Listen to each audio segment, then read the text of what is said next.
Bom, gente, agora vamos para a questão 5. Eu vou ler o enunciado e ele diz o seguinte: seja V um espaço vetorial de dimensão 15 e sejam S1 e S2 subespaços de V, tais que a dimensão de S1 é igual à dimensão de S2 e ambas são menores ou igual a 8. E V é igual a S1 mais S2. Considere as seguintes afirmações. A primeira: a dimensão da intersecção de S1 com S2 é maior ou igual a 2. Afirmativa 2. Existe V pertencente à intersecção, tal que a intersecção é igual a V.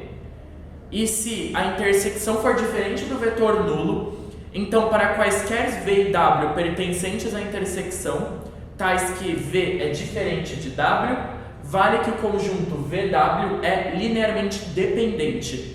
Né? Ele pede para a gente, então, avaliar cada afirmativa. Então, vamos começar. Vamos começar primeiro pela 1. No enunciado, ele fornece a dimensão de cada espaço individual e ele fala que V é igual à soma dos dois subespaços e ele fala quanto é a dimensão do V. Então, eu sei quanto é a dimensão da soma. Então, o que eu vou fazer é o teorema da dimensão, que diz, né, o seguinte, que a dimensão da soma é igual a soma das dimensões de cada subespaço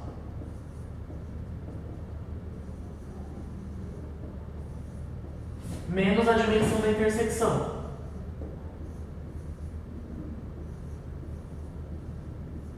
Se eu isolar a intersecção, o que é que eu vou ter? Eu vou ter que a dimensão da intersecção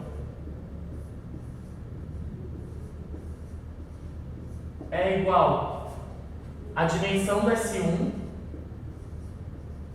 mais a dimensão do S2 menos a dimensão da soma.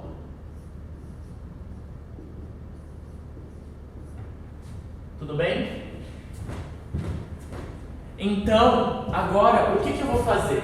Ele me fornece alguns valores, então eu vou começar a fazer algumas suposições com os valores que ele fornece no enunciado.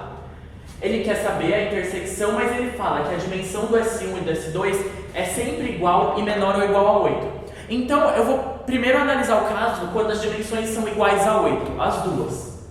Aqui vale 8, aqui vale 8, e a dimensão da soma é sempre 15, porque a dimensão do V é 15, e V é formado pela soma. Então, vai ser sempre menos 15. Nesse caso, quanto que dá a dimensão da minha intersecção? 8 mais 8, 16, menos 15, 1. Analisando isso, o que acontece? Eu já percebo que a dimensão da intersecção está fora desse intervalo, porque ele fala que a dimensão da intersecção tem que ser maior ou igual a 2. E aqui eu já achei um valor menor. Então, eu já posso dizer que a afirmativa 1 é falsa.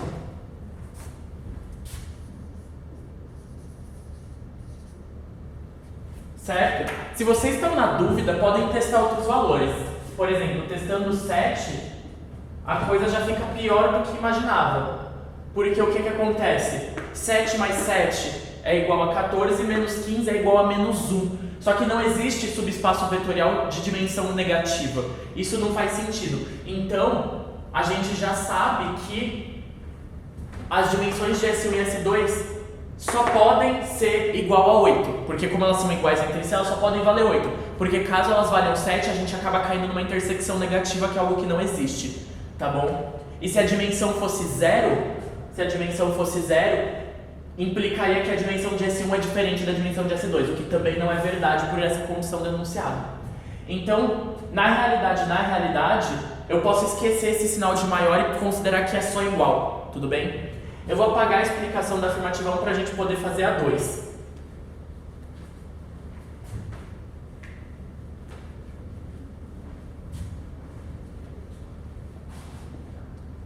No caso da 2, o que a gente tem? Eu tenho um vetor V pertencente à intersecção de S1 com S2, tal que esse vetor gera o S1 mais S2. Gente, retomando aquela ideia e reforçando ela mais uma vez. Todo subespaço vetorial sempre vai conter o vetor nulo do espaço vetorial original. Então, se eu tenho o vetor nulo de V, né, que é o tal do 0V, ele sempre vai pertencer aos subespaços vetoriais de V. Então, no caso, ele vai pertencer tanto ao S1 quanto ao S2. Se ele pertence ao S1 e ao S2, ele vai sempre pertencer à intersecção.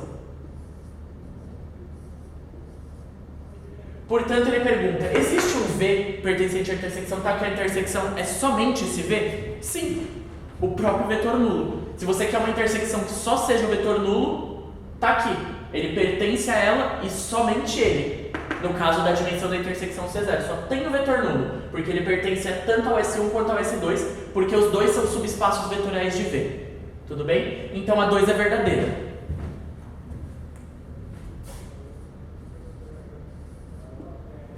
Agora eu vou apagar isso aqui para poder finalmente justificar a 3. Pelas contas que a gente fez na afirmativa 1, a gente chegou à conclusão de que a dimensão da intersecção ela pode ser, no máximo, igual a 1, certo? Ela não chegava a ser 2 e também ela não chegava a ser um valor menor que isso, porque senão ela acabaria sendo negativo, que não existe. Então a dimensão da intersecção ela ou era 1 ou ela também pode ser 0, se você for pensar que não existe dimensão negativa, né? Não existe subespaço com dimensão negativa. Então, no nosso caso, a dimensão ela pode ter dimensão entre 0 e 1. Como não existe dimensão quebrada, eu posso dizer que a dimensão da minha intersecção é exatamente igual a 1. Tudo bem? É exatamente igual a 1. Nesse caso, o que acontece? Ele fala, dado a intersecção ser não nula, ou seja, não ser só o vetor nulo, por isso que eu adoto a dimensão a dimensão da intersecção sendo igual a 1, né? Por isso que a intersecção tem dimensão 1, porque não pode ser só nula, ele precisa de mais vetores. Ele fala, supondo um V e um W que sejam diferentes, eles vão ser LD. Vão por quê? Um espaço de dimensão 1, ele pode ser desenhado como? Como uma reta. Se eu pego dois vetores que são diferentes entre si dentro de uma reta, né, eu tenho uma reta. Se eu pegar um ponto, desenhar um vetor para cá, um vetor para cá, eles são diferentes, certo? Só que um deles vai ser sempre um múltiplo do outro.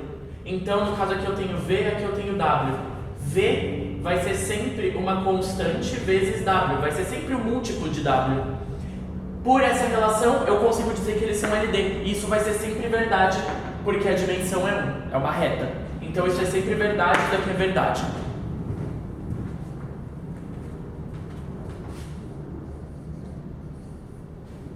Se isso aqui é verdade, as afirmativas 2 e 3 são verdadeiras, o que me dá a resposta E. Ok, gente? Essa é a resposta da questão 5.